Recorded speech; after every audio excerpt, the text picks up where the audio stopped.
Dua, tiga. Oke. Bismillahirrahmanirrahim. Assalamualaikum warahmatullahi wabarakatuh. Perkenalkan, kami dari kelompok 6 beranggotakan Ega Sikala, Marnolis Yogi, Fauzan Azima Alimuddin, Ardiansyah, Dewi Anita Amir, dan Cesar William Alexander akan membahas mengenai pembangkit listrik tenaga air atau yang biasa disebut dengan PLTA. Next. Pengembangan sumber daya air merupakan salah satu alternatif untuk memenuhi kebutuhan listrik di seluruh wilayah Indonesia. Wilayah Indonesia juga mempunyai kondisi topografi dan iklim geografis yang berpotensi besar untuk pemanfaatan dan pengembangan sumber daya air. Nah, perkenalkan saya Ardiansyah akan membahas mengenai definisi dari PLTA itu sendiri. Next. Pembangkit listrik tenaga air atau PLTA. Pengertian PLTA menurut Peraturan Menteri Perindustrian Republik Indonesia. PLTA adalah pembangkit yang mentransformasi energi potensial menjadi energi yang memiliki kecepatan yang dikenal dengan energi kinetik air, sehingga menghasilkan energi listrik. Tidak hanya sebatas air dari sebuah air terjun dan waduk, melainkan juga meliputi pembangkit listrik yang mengeluarkan tenaga air dalam bentuk lain seperti halnya tenaga ombak. Selanjutnya bagian-bagian PLTA akan dijelaskan oleh saya Fauzan Azim Alimuddin. Jadi dalam membangun PLTA atau pembangkit listrik tenaga air ada beberapa komponen yang harus dipenuhi. Yang pertama itu bendungan, yang kedua turbin, yang ketiga generator, yang keempat jalur transmisi, dan yang kelima pipa besar. Jadi bendungan ini berfungsi untuk menaikkan permukaan sungai dan bendungan juga berfungsi untuk menyimpan air sebagai sumber energi dari PLTA. Yang kedua itu turbin berfungsi secara umum sebagai sumber energi mekanik. Jadi ketika air jatuh, air akan mendorong turbin sehingga berputar. Nah, inilah yang menyebabkan turbin itu sebagai sumber energi mekanik dari PLTA. Selanjutnya itu generator. Fungsi secara umumnya itu mengubah energi mekanik menjadi energi listrik. Jadi generator ini dihubungkan dengan turbin sehingga ketika turbin berputar karena didorong oleh air, maka generator akan mengubah energi mekanik menjadi energi listrik. Selanjutnya yang keempat itu jalur transmisi. Jadi jalur transmisi ini berfungsi untuk menyalurkan energi listrik dari PLTA menuju rumah-rumah atau pusat industri. Yang selanjutnya yang kelima itu pipa pesat. Ini berfungsi untuk mengalirkan air ke cerobong turbin. Jadi pipa pesat ini berfungsi untuk mengarahkan air ke cerobong turbinnya. Mungkin sekian, next.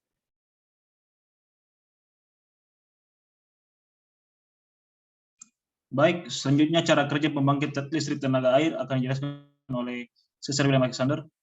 Ya, jadi cara kerjanya itu turbin air mengubah energi kinetik dari air yang jatuh menjadi energi mekanik di poros turbin. Secara sederhana dapat kita katakan bahwa air yang jatuh akan memutar turbin air. Turbin tersebut akan menggerakkan alternator atau nama lainnya itu generator arus bolak-balik yang terpasang pada turbin kemudian mengubah energi mekanik yang dihasilkan menjadi energi listrik. Ini adalah prinsip dasar cara kerja pembangkit listrik tenaga air. Nah, terus pembangkit listrik air sangat populer dan digunakan hampir di seluruh negara, termasuk di Indonesia. Hal itu karena jenis pembangkit tenaga listrik lainnya yang menggunakan cadangan bahan bakar seperti minyak dan batu bara semakin menipis setiap harinya.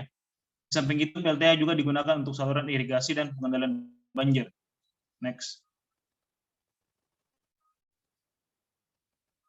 Seperti ini kira-kira ilustrasi dari cara kerja PLTA. Jadi air yang dari waduk akan masuk melalui bendungan di sini, pipa pesat, kemudian air tersebut akan menggerakkan turbin, turbin akan menggerakkan air akan menggerakkan turbin, kemudian generator akan bergerak sehingga menghasilkan energi listrik, kemudian energi listrik tersebut masuk ke trafo, kemudian ditransmisikan melalui jalur transmisi dan akhirnya akan sampai pada rumah-rumah dan industri-industri. Next.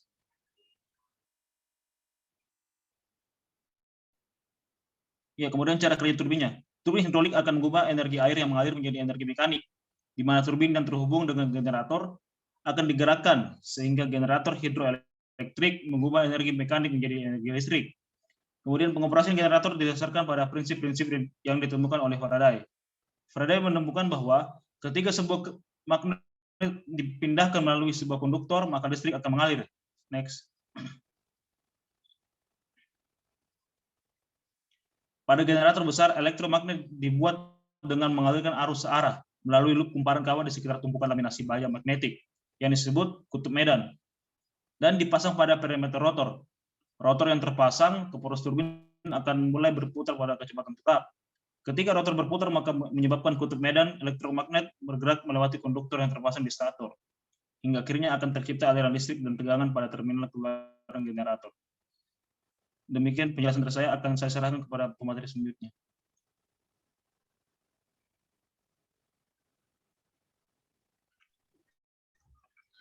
Baiklah, selanjutnya yaitu mengenai jenis-jenis PLTA.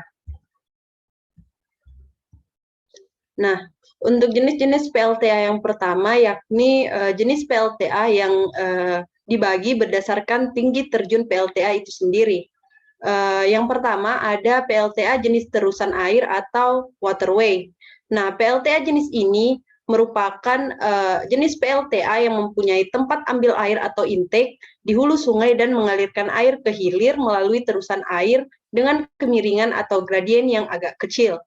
Jadi, tenaga listriknya dia dibangkitkan dengan cara memanfaatkan tinggi terjun dan juga kemiringan sungai. Kemudian yang kedua ada PLTA jenis dam atau bendungan. Nah, PLTA jenis ini merupakan pembangkit listrik dengan bendungan yang melintang di sungai. Pembuatan bendungan ini sendiri, dia dimaksudkan untuk menaikkan permukaan air di bagian hulu sungai guna membangkitkan energi potensial yang lebih besar sebagai pembangkit listrik. Maaf sebelumnya, perkenalkan nama saya Ega Sikala, NIM D0411818002. Yang ketiga yaitu PLTA jenis terusan dan dam atau campuran. Nah, PLTA jenis ini merupakan PLTA yang menggunakan gabungan dari dua jenis PLTA sebelumnya, yakni PLTA jenis terusan air dan PLTA jenis dam. Jadi, energi potensial yang diperoleh dia berasal dari bendungan dan juga terusan. Kemudian yang kedua ada jenis PLTA berdasarkan aliran sungai. Jadi dia terbagi ke dalam 4 jenis. Yang pertama itu ada PLTA jenis aliran sungai langsung atau run of river. PLTA jenis ini dia membangkitkan listrik dengan memanfaatkan aliran sungai itu sendiri secara alamiah. Jadi pembangkit jenis ini dia banyak dipakai dalam saluran air atau terusan. Yang kedua ada PLTA dengan kolam pengatur atau regulatoring pond. PLTA jenis ini dia mengatur aliran sungai setiap hari atau setiap minggu dengan menggunakan kolam pengatur yang dibangun melintang sungai dan membangkitkan listrik sesuai dengan beban. Di samping itu juga dia akan membangun kolam pengatur di hilir untuk dipakai pada waktu beban puncak atau peaking power plant dengan suatu waduk yang mempunyai kapasitas besar yang mana dia akan mengatur perubahan air pada waktu beban puncak sehingga energi yang dihasilkan menjadi lebih maksimal. Yang ketiga itu ada PLTA jenis waduk. Nah, PLTA jenis ini dia dibuat dengan cara membangun suatu waduk yang melintang sungai, sehingga dia akan membentuk seperti danau buatan, atau dia juga dapat dibuat dari danau asli sebagai penampung air hujan sebagai cadangan untuk musim kemarau. Yang terakhir itu ada PLTA jenis pompa atau pump storage. Nah, PLTA jenis ini dia memanfaatkan kembali air yang dipakai saat beban puncak dan akan dipompa ke atas lagi saat beban puncak terlewati. Nah, jenis PLTA ini dia akan memanfaatkan tenaga listrik yang berlebihan ketika musim hujan atau pada saat pemakaian tenaga listrik berkurang seperti tengah malam. Nah, pada saat ini dia akan memanfaatkan turbin untuk memompa air dari hilir ke hulu. Jadi, seperti halnya yang tadi dikatakan bahwa PLTA jenis ini akan memanfaatkan kembali air yang dipakai saat beban puncak tersebut untuk dipompa lagi ke atas saat beban puncak terlewati.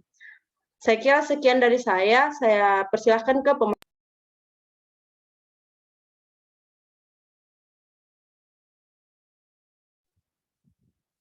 Baik, terima kasih. Perkenalkan, nama saya Marnolis Yogi.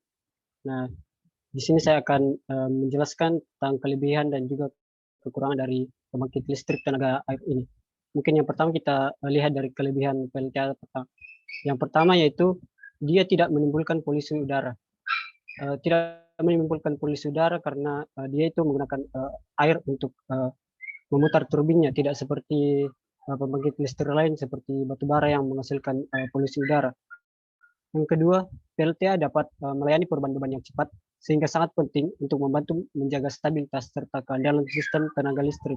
Jadi PLTA itu dapat diatur keluarannya secara dengan cara mengatur jumlah debit air yang masuk. Yang ketiga, kapasitas output dari PLTA relatif besar dibanding dengan pembangkit energi terbarukan lainnya. Keempat, memiliki umur ekonomis yang panjang hingga 50 tahun. Kelima, bendungan yang dapat digunakan sekaligus dapat digunakan untuk kegiatan lain, misalnya sebagai pariwisata, cadangan air, ataupun irigasi. Selanjutnya itu kekurangan dari pembangkit listrik tenaga air. Yang pertama, dia itu membutuhkan biaya investasi yang cukup besar. Kedua, waktu persiapan dan pembangunan yang lama. Dan yang ketiga itu dia mengganggu ekosistem sungai atau danau saat dibangunnya bendungan untuk PLTA sendiri. Mungkin demikian yang dapat saya sampaikan. Saya serahkan ke pemateri selanjutnya. Baik, bismillahirrahmanirrahim. Perkenalkan, nama saya Dewi Anita Amir, NIM D0411818326. Baik, next. Kali ini saya akan membahas pemanfaatan PLTA di Indonesia.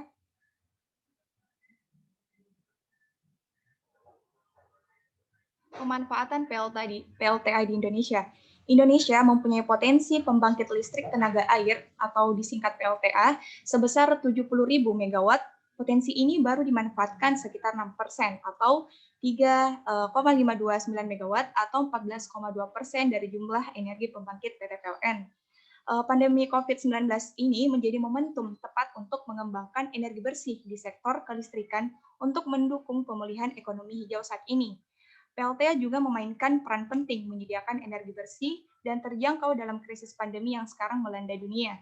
The Hydropower Status Report menunjukkan produksi listrik dari pembangkit listrik tenaga air mencapai rekor 4.306 terawatt-hours pada 2019. Oke, untuk sekedar info, untuk di Indonesia itu dimanfaatkan sekitar 6%. Nah, dilansir dari kompas.com, apa penyebabnya belum berkembang pembangunan PLTA di Indonesia? Jadi, menurut ISMED, faktor penghambatnya adalah permodalan. Untuk permodalan PLTA, saat ini rata-rata pembiayaan dari bank sekitar 7 tahun, padahal proyek-proyek konstruksi seperti PLTA ini, rata-rata payback periodnya itu sekitar 15 tahun. ISMED katakan di sini kesulitan financing terjadi sementara perusahaan kami pembangunan PLTA ditopang 4 bank yakni BNI, BRI, Panin dan Exim. Itu kata beliau. Penghambat lainnya yakni faktor alam. Rata-rata potensi PLTA berada di atas pegunungan atau daerah yang sulit dijangkau. Untuk membangunnya bahkan butuh ratusan kilometer untuk membuka jalan menuju site lokasi PLTA. PLTA berbeda dengan pembangkit listrik energi terbarukan lain, sebab tidak bisa diaplikasikan secara sama di tempat lain. PLTA merupakan proyek bergantung pada alam, itu kata beliau. Penghambat selanjutnya yakni regulasi. Saat ini pemerintah memang sedang mengencarkan pembangunan energi listrik dari energi baru dan terbarukan, namun sejumlah aturan turunannya ada yang belum sinkron. Oke, next.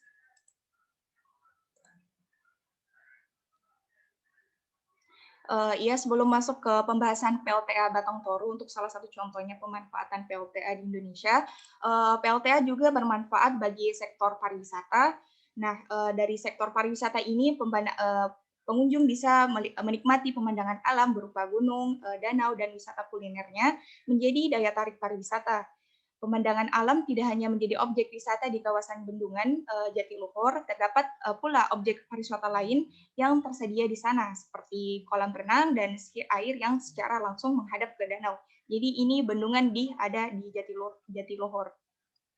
Meskipun mendatangkan banyak manfaat untuk PLTA di Indonesia, Pemanfaatan air dengan membangun bendungan memiliki dampak lain juga, seperti mengganggu keseimbangan ekosistem sungai atau danau, pembangunan yang memakan biaya dan waktu yang cukup lama, dan tentunya kerusakan pada bendungan yang dapat menyebabkan risiko kecelakaan dan kerugian lain yang besar. Oleh karena itu, perlu diperhatikan aspek-aspek lingkungan serta keselamatan agar pemanfaatan bendungan dapat dilakukan secara maksimal. Oke, selanjutnya untuk PLTA Batang Toru. Jadi di PLTA Batang Toru ini berada di Sumatera Utara, yang dimana potensi energi baru terbarukannya ini yang berasal dari panas bumi, biogas, dan air. Total potensi energi air di PLTA Batang Toru ini mencapai 2.500 megawatt, tetapi yang dimanfaatkan hanya 950 megawatt. Oke, untuk pemanfaatannya PLTA Batang Toru ini, yang pertama itu upaya mitigasi dan adaptasi perubahan dengan mengurangi emisi karbon dari sektor energi. Yang kedua itu upaya nasional dalam mengurangi pemanasan global melalui pengurangan emisi karbon. Yang ketiga itu usia alatnya untuk PLTA Batang Toru ini bisa awet 50-100 tahun. Dan selanjutnya menambah pasokan listrik dari energi bersih ke Sumatera Utara. Jadi di PLTA Batang Toru juga ini menjadi model PLTA irit lahan yang menggunakan konsep run of river hydropower yang memanfaatkan aliran air sungai tanpa perlu membangun bendungan yang menimbulkan daerah genangan luas atau land hydroelectric power plant. Jadi PLTA Batang Toru ini menggunakan konsep run of the river system yang dimana operasionalnya itu dengan sistem menyesuaikan debit air yang mengalir di sungai. Pada konsep run of the river system juga ada cerita waduk raksasa atau reservoir di areanya yang ada hanya kolam tandon harian atau daily pond berupa tangka alam di dasar sungai. Ya, alhasil dari PLTA Batang Toru ini yang katanya tadi lahan yang irit. Nah, PLTA Batang Toru ini tidak mengorbankan permukiman penduduk karena letaknya hanya memanfaatkan kawasan yang berdekatan dengan Sungai Batang Toru dan jauh dari permukiman warga. Selanjutnya, untuk kehadiran PLTA Batang Toru ini juga menghemat pengeluaran pemerintah dari belanja BBM hampir dari US $400 juta per tahun. Itu juga pembangunan PLTA juga ini membantu permasalahan pemanasan global dengan mengurangi emisi karbon sebanyak 1,6 megaton CO2 pada saat beroperasi. Mungkin cuma ini yang bisa kami sampaikan. Mohon maaf bila ada kesalahan kata. Bisa di stop share screen, Ega, biar kita tutup sama-sama, Ibu.